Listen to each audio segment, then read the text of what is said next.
Bonjour et bienvenue dans ce cours d'introduction aux micro-organismes.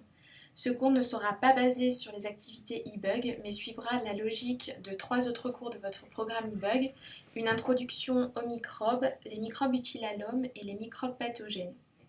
Les objectifs principaux du cours d'aujourd'hui sont que vous connaissiez les différents types de microbes, que vous compreniez qu'il existe des microbes pathogènes et des microbes utiles.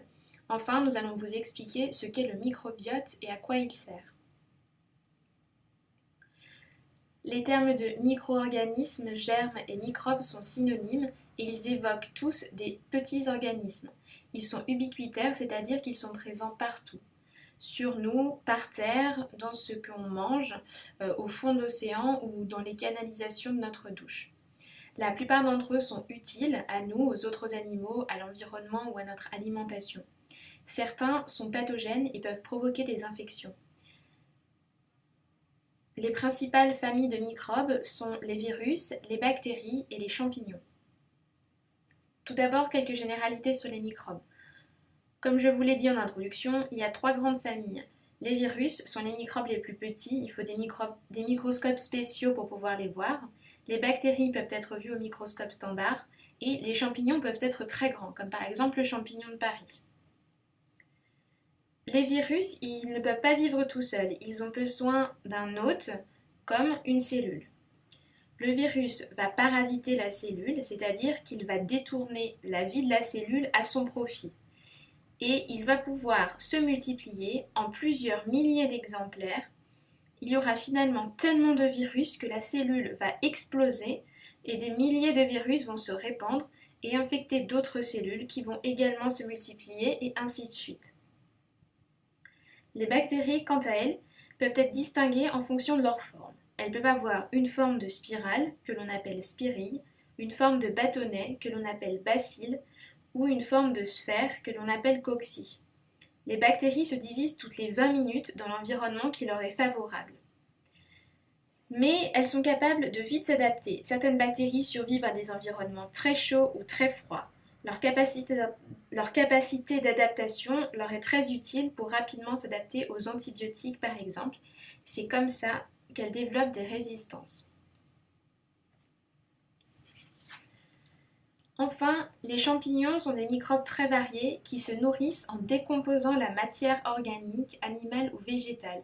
Ils sont toxiques, utiles à l'homme ou comestibles comme les champignons que l'on mange tous les jours. Ils peuvent être également pathogènes et produire des maladies comme les mycoses. Les microbes pathogènes peuvent donner des maladies infectieuses. Par exemple ici, la bactérie Campylobacter est responsable de diarrhée, le virus influenzae donne la grippe et le champignon dermatophyte est responsable de mycoses. Les bactéries sont également capables de produire des toxines qui vont se disséminer dans notre système sanguin et endommager nos tissus et nos organes. Les microbes peuvent être aussi utiles et bénéfiques à notre organisme ou à notre quotidien. Par exemple, les levures sont très utiles dans l'industrie agroalimentaire. Nous utilisons tous les jours le principe de fermentation.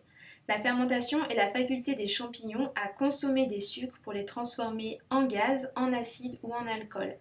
C'est ce qui permet au lait d'être transformé en yaourt. C'est ce qui permet de faire lever le pain par production de gaz. Et c'est ce qui permet de fabriquer du vin grâce à la fermentation en l'absence d'air. Les microbes peuvent également être utiles à l'homme. Ils forment un ensemble qu'on appelle le microbiote. Le microbiote est composé d'une grande variété de bactéries, de champignons et de virus qui tapissent notre peau, notre tube digestif, ainsi que toutes les autres muqueuses comme la muqueuse génitale. Les microbes du microbiote occupent également l'espace, ce qui empêche les microbes pathogènes de s'installer et d'infecter les tissus. Ils agissent comme une flore barrière. Par exemple, lorsque nous prenons des antibiotiques, ce traitement tue toutes les bactéries pathogènes qui nous ont rendus malades et pour lesquelles nous prenons ce traitement.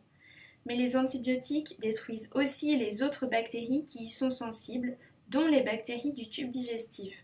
La fonction de flore barrière n'est plus assurée et les microbes pathogènes peuvent s'installer et coloniser l'espace désormais libre.